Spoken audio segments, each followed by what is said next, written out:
She had been a golden girl, cradled in privilege her whole life, yet she was forced to marry a country farmer she'd never met before. The man was so nervous when he saw her that his hands trembled, and she, showing none of a bride's shyness, asked an absurd question instead. Do you think you'll be able to love the baby? I do.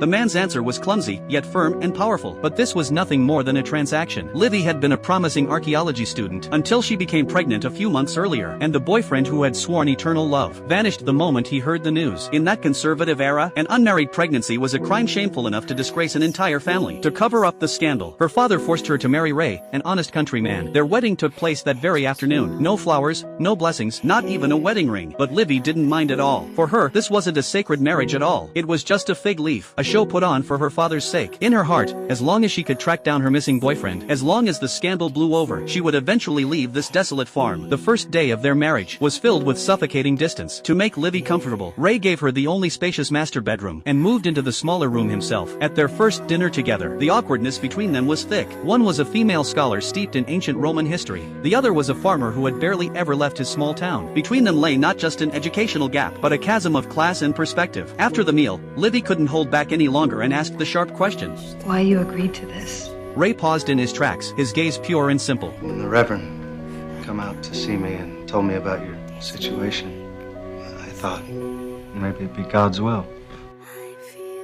Late that night, Livy lay alone on the unfamiliar bed, clutching the necklace she always wore. Inside was a photo of her missing boyfriend. She resented the injustice of fate, resented her father's cruelty, and resented herself for dumping her mess of a life onto an innocent man. Overwhelmed by guilt and self-pity, she sobbed quietly in the still of the night. Ray listened from the other side of the wall, silently, without intruding. And Ray's own story was equally heartbreaking. His parents died young, leaving him and his two siblings to fend for themselves. To help his younger brother fulfill his dream of joining the Navy, Ray gave up his chance to move to the big city and stayed on the farm alone. But his brother died in the attack on Pearl Harbor. That heavy burden of guilt became a nightmare that haunted Ray's heart. Two deeply wounded souls, under the same roof, began to tentatively test each other's boundaries. Livy wanted to go into town to call home, so Ray put down his farm work and drove her there. While waiting, he made a side trip to the library and borrowed a few cookbooks and parenting guides. But seeing Livy in the phone booth and remembering her love for archaeology, he quietly turned back and checked out several books on archaeology as well. On the other side, though, Livy wasn't calling to check in. She was begging her sister to find out about her ex-boyfriend. She longed for news of him, but the answer was always the same, no word. On the way back, to help Livy feel more at home in the countryside, Ray handed her the steering wheel and taught her how to drive the old manual truck. The heavy clutch was hard to work, but Ray guided her with endless patience. When Livy finally drove smoothly down the country road, an authentic smile lit up her face. In that moment, she felt the unique charm of rural life. Time flew by. Livy was already 4 months pregnant, yet their marriage had barely lasted 2 weeks. Livy worried that if the baby came too early, people would gossip, but Ray didn't care at all, because everyone here wanted them to be happy. His answer hit her like a gentle hammer blow, softening her heart. Moved by his acceptance, Livy began to step into Ray's world, and Ray's clumsy romantic gestures began to show. Once, while fishing by the lake, Livy lay lazily in the boat and casually mentioned she loved swimming. She didn't mean anything special by it, but Ray quietly tucked her words into his heart. A few days later, while Livy was napping, she was jolted awake by the roar of heavy machinery. Ray had borrowed an excavator and was clumsily digging a hole in the yard.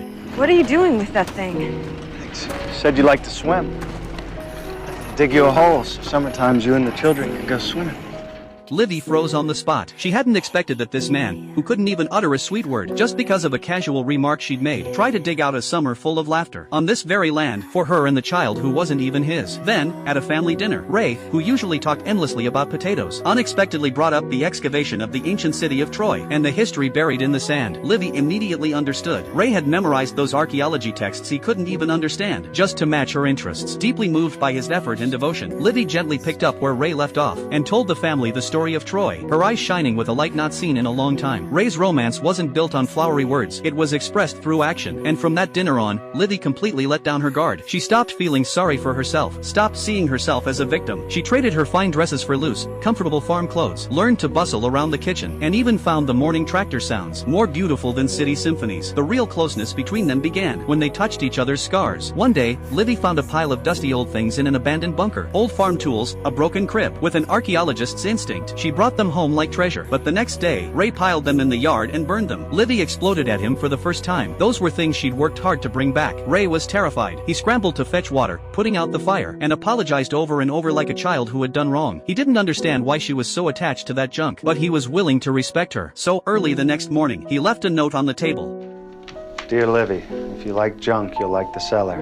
Be careful, it's dusty down there. Livy went down to the basement and found the family's long-forgotten memories preserved through time. She gently cleaned those artifacts, then asked Ray to hang an old plow once used by his grandfather on the living room wall. That gesture struck Ray deeply, because in this world, no one else had ever valued this family's past the way he did. So Ray responded in kind. He took Livy to a grave, his brother Daniel's resting place. Only then did Livy learn the heavy burden this man carried. I was the oldest. I should have gone. Survivor's guilt gnawed at Ray's heart like a venomous snake, day and night, and Livy finally understood why he had taken her and her unborn child in without complaint, because he could no longer give his love and protection to his brother. So he poured all the tenderness in his soul into the new life about to arrive, and into this helpless woman. Two wounded souls, on this open plain, had finally recognized each other. As the due date approached, Livy grew more and more dependent on Ray to make sure she could deliver safely in the harsh winter. Ray even installed a dedicated phone line, but just as their hearts were slowly drawing closer to each other, a blizzard and a letter shattered the peace.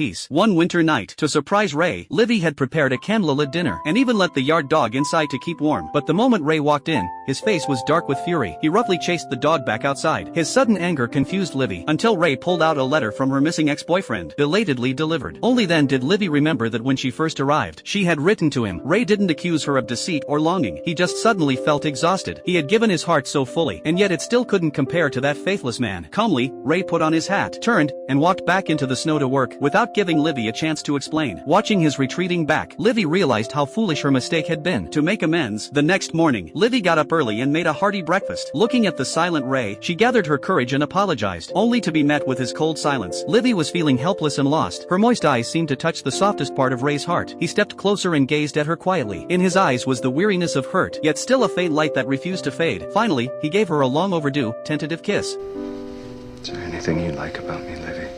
In that moment, Livy's defenses completely crumbled. She felt overwhelming guilt toward Ray. To stop draining his feelings any further, Livy made a decision. On Thanksgiving Day, her gaze swept across everyone in the room, and finally settled on Ray. Her voice was choked with emotion, yet sincere. She thanked the land for accepting her faults, thanked Ray's family for their boundless kindness. Everyone thought it was just a warm toast. Only Ray's sister sensed, from the redness in Livy's eyes, that she was about to leave. After the meal, Livy packed her things, but when she came downstairs, she found the normally stoic Ray, standing straight at the bottom of the stairs, waiting. This time, Ray didn't back down. He confessed his love to Livy. Then, with trembling hands, Ray pulled out a ring, slightly old-fashioned in style, but polished to a shine. When the preacher married us, I forgot the ring.